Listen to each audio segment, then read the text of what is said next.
रामकृष्ण हरी जय जय रामकृष्ण हरी, रामकृष्ण हरी जय जय रामकृष्ण हरी. नमस्कार. आपण ऐकत आहोत ज्ञानेश्वरीतील 3रा अध्याय मराठीत थोडक्यात. अध्याय 3 कर्मयोग. भगवान श्रीकृष्णाने 2ऱ्या अध्यायात सूत्ररूपाने सांगितले की गीता हे मोक्ष प्राप्त करून देणारे ज्ञानप्रधान शास्त्र आहे. परंतु प्रत्यक्षात संसारिक जीव अज्ञानाने बांधले गेले आहेत. त्यांना मोक्षपद प्राप्त करून घेण्याची योग्यता येणे जरूर आहे. त्यासाठी गीतेत भगवंतांनी 3ऱ्या अध्यायात कर्म उपासनेचा मार्ग सांगितला.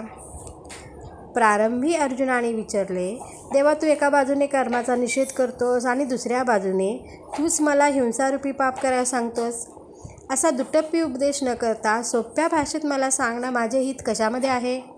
तेव्हा भगवंत सांगतात, निष्काम कर्म मार्ग व ज्ञानमार्ग हे दोन्ही मीच सांगितले आहेत.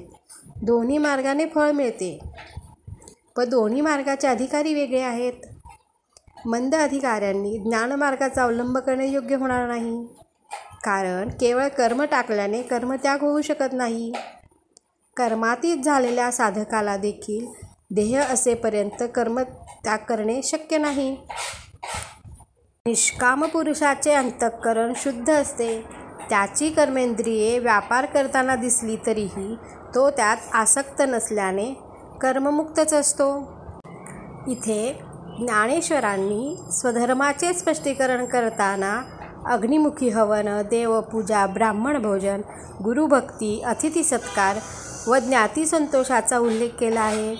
भगवंत म्हणतात, सन्मार्गाने मिळवलेले पदार्थ भोगार्थच आहेत असे न समजता स्वधर्मरूप यज्ञाद्वारा परमेश्वरास अर्पण करावे व शेष प्रसादाचे संतोषाने सेवन करावे.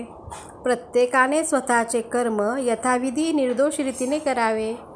पूर्वकर्माचे फळ भोगण्यासाठीच मनुष्याला शरीर मिळाले आहे, म्हणून कर्म टाळणे अशक्य आहे. कर्मे ही प्रकृतीच्या गुणानुसार इंद्रियाद्वारा होतात. ब्रह्मनिष्ठ पुरुष त्यात आसक्त होत नाहीत. त्यांचे कर्तव्य तादात्म्य नसल्यामुळे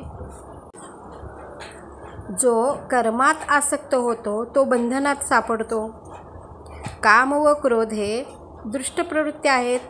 त्यांनीच ज्ञानी व भजनी साधकांचा आजपर्यंत नाश केला आहे. अज्ञानी लोकच नव्हे तर ज्ञानी देखील या कामक्रोध मोहापुढे गारद होतात. कामक्रोधादिकांचे राहण्याचे ठिकाण जी इंद्रिये त्यांचे पूर्णपणे दमन करणे. कामक्रोध गेले की मन व बुद्धी यांचा दृष्टांच्या कचाट्यातून सुटेल व जीवाला ब्रह्मरूपी स्वराज्य उपभोगता येईल. तो अक्षय सुखात रममाण होईल.